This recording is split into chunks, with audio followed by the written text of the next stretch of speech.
ಮಾಡಿದ ಕೆಲಸಕ್ಕೆ ಕರ್ಮ ಬಂದು ಹಿಡ್ಕೊಳ್ಳುತ್ತೆ. ನಿಜಾಯಿತಿ ಯಾರಿಗ್ ಬೇಕು, ಗೆದ್ರೆ ಸಾಕು ಅಂತ. ಎಸ್, ಇವತ್ತಿನ ಪ್ರೋಮೋದಲ್ಲಿ ಕಿಚ್ಚ ಸುದೀಪ್ ಅವರು ಭವ್ಯಳಿಗೆ ಕ್ಲಾಸ್ ತಗೊಳ್ತಾರ, ಅದು ತಗೊಂಡ್ರೆ ಯಾವ ರೀತಿ ತಗೊಳ್ತಾರೆ, ನಗ್ನಗ್ತಾ ತಗೊಳ್ತಾರ, ಇಲ್ಲ ಚೈತ್ರ ಅವರಿಗೆ ಕ್ಲಾಸ್ ತಗೊಂಡ್ರಲ್ಲ ಆ ಲೆವೆಲ್ಗೆ ಕ್ಲಾಸ್ ತಗೊಳ್ತಾರ ಅನ್ನೋದನ್ನ ಆಕ್ಚುಲಿ ಇವತ್ತಿನ ಬಿಗ್ ಬಾಸ್ ನಲ್ಲಿ ನಾವು ನೋಡ್ಬೇಕಾಗತ್ತೆ. ಯಾಕೆಂದ್ರೆ ಕಿಚ್ಚ ಸುದೀಪ್ ಅವರು ಒಬ್ಬರಿಗೆ ಒಂದೊಂಥರ ಕ್ಲಾಸ್ ತಗೊಂಡ್ರೆ ಜನ ಇಷ್ಟಪಡಲ್ಲ.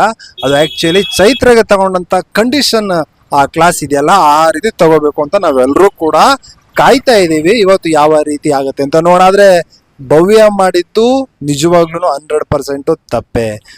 ಚಂಗ್ರಾಟ ಆಡ್ತಾಳೆ ಭವ್ಯ ಗೌಡ.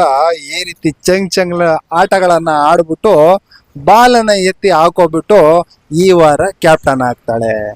2 ವಾರ ಅಂದ್ರೆ 2 ಸಾರಿ ಕ್ಯಾಪ್ಟನ್ ಆಗಿದ್ದಾಳೆ ಈ ಅಮ್ಮ. ಆಕ್ಚುಲಿ ಪಾಪ ಧನ್ರಾಜ್ಗಾದ್ರೂ ಕ್ಯಾಪ್ಟನ್ಸಿ ಕೊಟ್ಟಿದ್ರೆ ನಿಜವಾಗ್ಲೂ ಆಯಪ್ಪ ಆದ್ರೂ ತುಂಬಾ ಖುಷಿ ಪಟ್ಟಿರೋನು. ಈ ರೀತಿ ಮೋಸದ ಆಟ ಆಡಿ ಕ್ಯಾಪ್ಟನ್ ಆಗಿದ್ದಾಳೆ ಈ ವಾರ ಭವ್ಯ ಗೌಡ. ಅದಕ್ಕೆ ಆಕ್ಚುಲಿ ಕಿಚ್ಚ ಸುದೀಪ್ ಅವರು ಇವತ್ತು ಆಕ್ಚುಲಿ ಪ್ರೋಮೋದಲ್ಲಿ ಹೇಳ್ತಾರೆ ಕರ್ಮ ಹಿಡ್ಕೊಳ್ಳುತ್ತೆ ಅಂತ.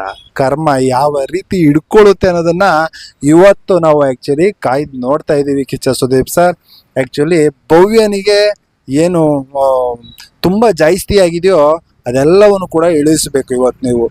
ತುಂಬಾ ಅಂದ್ರೆ ತುಂಬಾ ಜಾಸ್ತಿ ಆಗಿದೆ. ಅಲ್ಲಿ ಏನು ಯಾವುದನ್ನು ತಗೊಳಲ್ಲ ಆ ಅಮ್ಮ.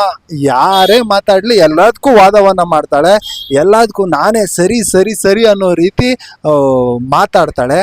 ಅದೇ ರೀತಿ ಎಲ್ಲವನ್ನು ಕೂಡ ಗೆದ್ಬಿಡ್ತೀನಿ ಅಂತ ಮನೋಭಾವ ಒಂದ್ ಕಡೆ, ಇನ್ನೊಂದು ಅಹಂಕಾರದಿಂದ ಮುನ್ನುಗ್ತಾ ಇದ್ದಾಳೆ. ನಂದೇ ಎಲ್ಲ, ನಾನೇ ಗೆದ್ಬಿಡ್ತೀನಿ, ನಾನೇ ಸರಿ, ಹೌದು ಎಲ್ಲೂ ಏನು ಇಲ್ಲ, ಒಪ್ಕೊಳ್ಳೋದೇ ಇಲ್ಲ. ಏನೇ ತಪ್ಪು ಮಾಡಿದ್ರು ಒಂಚೂರು ಒಪ್ಕೊಳ್ತಾ ಇಲ್ಲ. ನೀವು ಇವತ್ತು ಸರಿಯಾದ ಕ್ಲಾಸನ್ನ ತಗೊಳ್ತೀರಾ ಅಂತ ನಮ್ಗೆ ನಂಬಿಕೆ ಇದೆ ಕಿಚ್ಚ ಸುದೀಪ್ ಸರ್. ನಾವೆಲ್ಲರೂ ಕೂಡ ಕಾಯ್ತಾ ಇರ್ತೀವಿ.